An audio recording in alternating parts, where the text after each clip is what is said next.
വയനാട് കേണിച്ചിറയിൽ 3 ദിവസമായി വളർത്തുമൃഗങ്ങളെ കൊന്നിരുന്ന കടുവ ഒടുവിൽ കൂട്ടിലായി. താഴേക്കിഴക്കിയതിൽ സാബുവിന്റെ വീട്ടുവളപ്പിൽ വെച്ച കെണിയിലാണ് കടുവ കുടുങ്ങിയത്. ഇതിനു മുൻപ് 2 പശുക്കളെ കൊന്ന തൊഴുത്തിലും കടുവ എത്തിയിരുന്നു.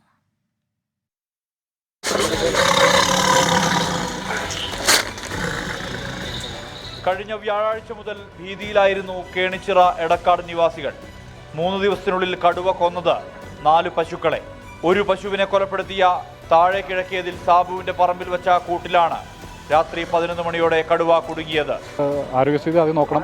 നമ്മൾ അടുത്തുള്ള നമ്മുടെ ഡിപ്പാർട്ട്മെൻറ്റ് ഏതെങ്കിലും ഒരു പോയിന്റ് ചെന്നിട്ട് ഡോക്ടർ പരിശോധിച്ച ശേഷം നമ്മൾ അടുത്ത നടപടി എടുക്കും. അപ്പോൾ നമ്മൾ ഏതാണ് നിയറസ്റ്റ് പോയിന്റ് എന്ന് പറഞ്ഞാൽ അവിടെ പോയതിന് ശേഷം ഇത് പരിശോധിക്കണം. കാരണം എന്താണ് ഇഞ്ചുറി എന്നുള്ളത് നോക്കണം, ഹെൽത്തൊന്ന് നോക്കണം. അതിനുശേഷം നമ്മൾ കുപ്പാടിയിലേക്ക് നിൽക്കുന്ന കാര്യം അറിയിക്കും.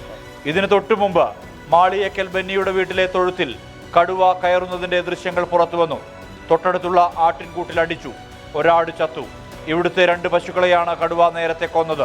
പശുക്കളുടെ ജഡം തേടിയാണ് വീണ്ടും തൊഴുത്തിൽ കയറിയത്.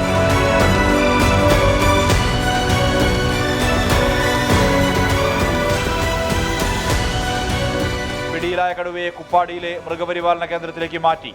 ഇതോടെ താൽക്കാലിക ആശ്വാസം നാട്ടുകാർക്ക്. വൈകുന്നേരത്ത് ആ പശുവിനെ പിടിച്ച വീട്ടിൽ കടുവ എത്തുകയും അവിടുന്ന് കൂട്ട് കയറാതെ പോവുകയുണ്ടായി. വളരെയധികം ഭീതിയിലായി ഒന്നുകൂടെ ജനങ്ങൾ.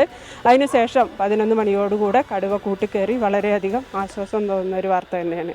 കടുവയ്ക്ക് ആരോഗ്യ പ്രശ്നങ്ങൾ ഉണ്ടെന്നാണ് സൂചന. ചില പല്ലുകൾ തകർന്നിട്ടുണ്ട് എന്നാണ് വിവരം. ഈ സാഹചര്യത്തിൽ കടുവയെ എന്തു ചെയ്യണമെന്ന കാര്യത്തിൽ ഇന്ന് വനംവകുപ്പ് തീരുമാനമെടുക്കും. വയനാട് സൗത്ത് DFO ആയി അജിത് കെ രാമൻ ഇന്ന് ചുമതലയേൽക്കും. 24 വയനാട്.